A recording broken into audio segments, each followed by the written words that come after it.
बेहद स्वागत है जी सभी स्टूडेंट्स का। एक बार हम फिर हाजिर हैं। हमारे साथ मौजूद हैं मैडम वीना गोयल जी, जो कि navigators overseas solutions private limited को रिप्रेजेंट करते हैं।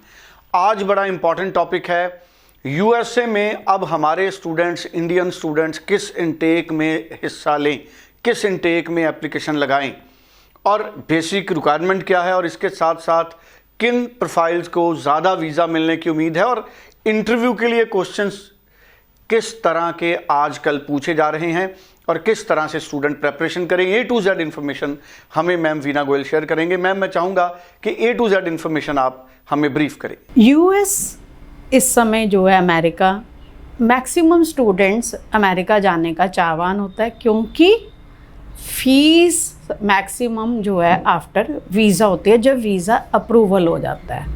अब जो आपका क्वेश्चन है कि I-20 का टोटल प्रोसेस क्या है, तो I-20 के लिए एक पर्टिकुलर GPA जिसको बोला जाता है, जो हमारी परसेंटेज है स्टूडेंट की, कुछ यूनिवर्सिटीज़ 50%, कुछ 60% पे एक्सेप्ट करती हैं, या 60 से अबव के लिए स्कॉलरशिप पे स्टूडेंट एलिजिबल हो जाता है।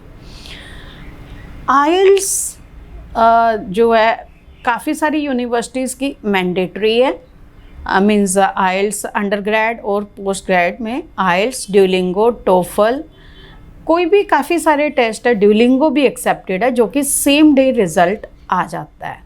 अब जिससे इसमें यूनिवर्सिटी की कैटेगरी कर सकते हैं, जो बहुत हाई रैंकिंग यूनिवर्सिटी है उसकी थोड़ी ज़्यादा रिक्वायरमेंट होएगी, और जो थोड़ी सी एवरेज यूनिवर्सिटी है या न्यू यूनिवर्सिटी है उसकी थोड़ी कम होगी। या काफ़ी सारी यूनिवर्सिटीज़ हैं जो मीडियम ऑफ इंस्ट्रक्शन इंग्लिश पे भी आपको ऑफ़र लेटर दे देते हैं, जिसको ऑफ़र लेटर के बाद I-20 का प्रोसेस शुरू होता है। अब I-20 का जो टोटल प्रोसेस है उसके लिए आपके एकेडमिक डॉक्यूमेंट जाएंगे, उसके बाद ऑफ़र लेटर आ जाता है। ऑफ़र लेटर के बाद I-20 इशू करने के लिए फाइनेंशियल डॉक्यूमेंट्स चाहिए होते हैं। अब फाइनेंशियल जो डॉक्यूमेंट्स हैं, जो आपके लिविंग एक्सपेंसेस 1 ईयर के और 1 ईयर की फ़ीस जो है हमें दिखानी होती है। आमतौर पे डिपेंड करता है कौन सी यूनिवर्सिटी है, 25 से 30 लाख मिनिमम हमें शो करने होते हैं। This is the total I-20 process.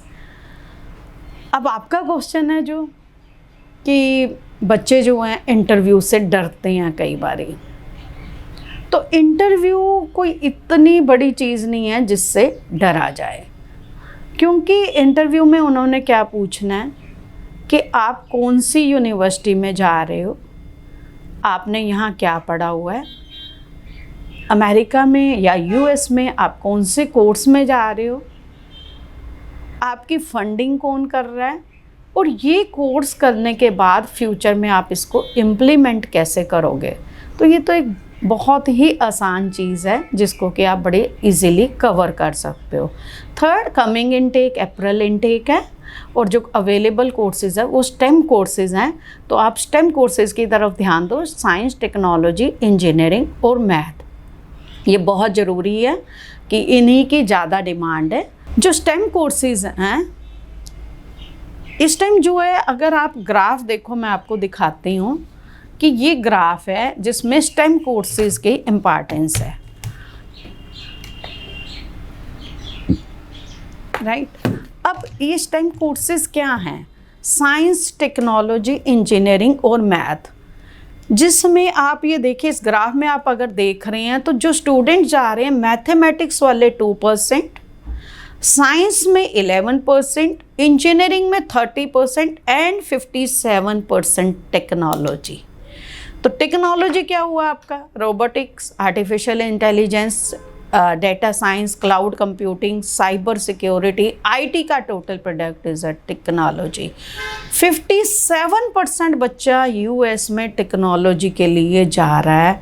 आप देखो टेक्नोलॉजी की कितनी इम्पॉर्टेंस है, क्योंकि जो स्टेम कोर्सेज हैं, साइंस, टेक्नोलॉजी, इंजीनियरिंग, मैथ, उसके बाद आपको अगर आपने 2 इयर्स की मास्टर की है या 4 ईयर की ग्रेजुएशन की है, तो आपको post study work permit 3 years का मिलता है। तो that's very important. Thank you so much. Thank you so much. So ma'am Veena Goyal ने बड़ी इंपॉर्टेंट इन्फॉर्मेशन हमारे साथ शेयर की है। स्क्रीन पे नंबर है, इस नंबर के जरिए आप नेविगेटर से और मैडम वीना गोयल से संपर्क कर सकते हैं। Thank you so much.